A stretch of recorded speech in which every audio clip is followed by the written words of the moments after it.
This is going to be a very, very difficult review. The Deadly Tower of Monsters is a 3D top-down beat-em-up developed by Ace Team.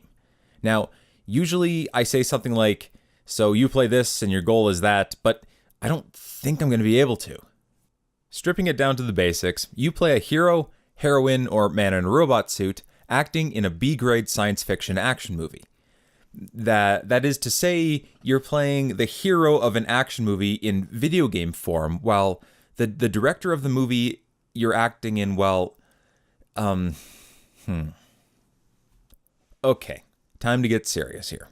The Deadly Tower of Monsters is a game with a plot framed in the device of an early 70s B-movie, The Deadly Tower of Monsters, which is to be re-released on DVD, with the director's commentary of its in-universe director, Dan Smith, serving as a combination tutorial and meta-commentary on the game.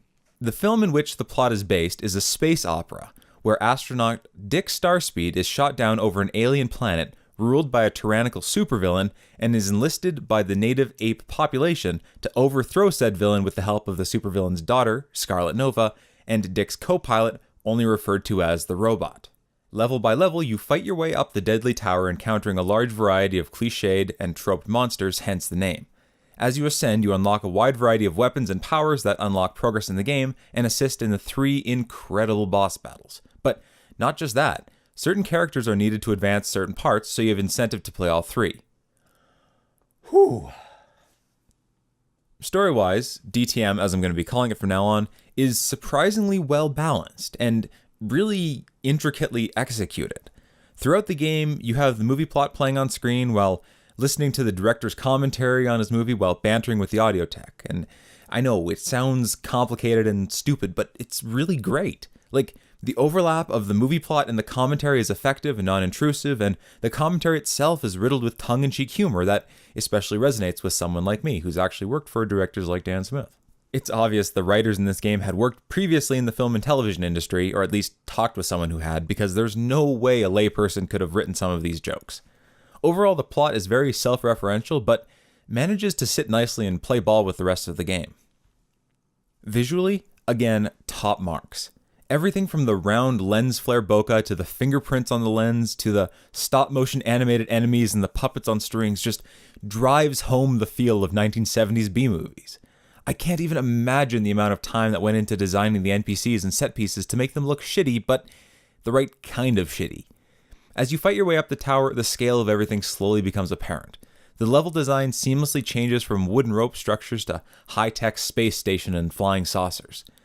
Like the dialogue, every aspect of the visuals has been polished to a mirror shine and seamlessly fit with the overall story. However, as much as I want it to be, the game is not perfect. The controls and camera suck out loud. Combat, jumping, dodging, using special items, switching weapons, shit, even walking is made 50 times as difficult as it should be thanks to the gameplay. Now, it's not unplayably bad, far from it. It's just unfortunate. Especially when the game switches to precision platformer mode and you have to run around a curved path no wider than your hitbox and the camera is fixated on a square foot of skybox instead of, the player. But even with all that, everything is still playable and quite fun. Overall, DTM is a quirky, funny, beautiful game. And yeah, sure, it's not all that long. It took me about 5 hours to beat it, but the difficulty curve is just about perfect so you don't get pissed off when you die. The plot is cheesy and contrived, but it knows it is and makes up for it with tongue-in-cheek humor and witty banter. And yes, the controls are shit, and yes, the camera doesn't follow the way it should, and yes, I'm probably biased because I cut my teeth on super low-budget productions after high school, and this game brought up a lot of memories, but none of that matters because by the time you start playing, you forget all about the technical stuff and just get wrapped up in the environment and the story and the sub-story. And without spoiling anything, the ending was nothing like I expected. Now, how's that for a review?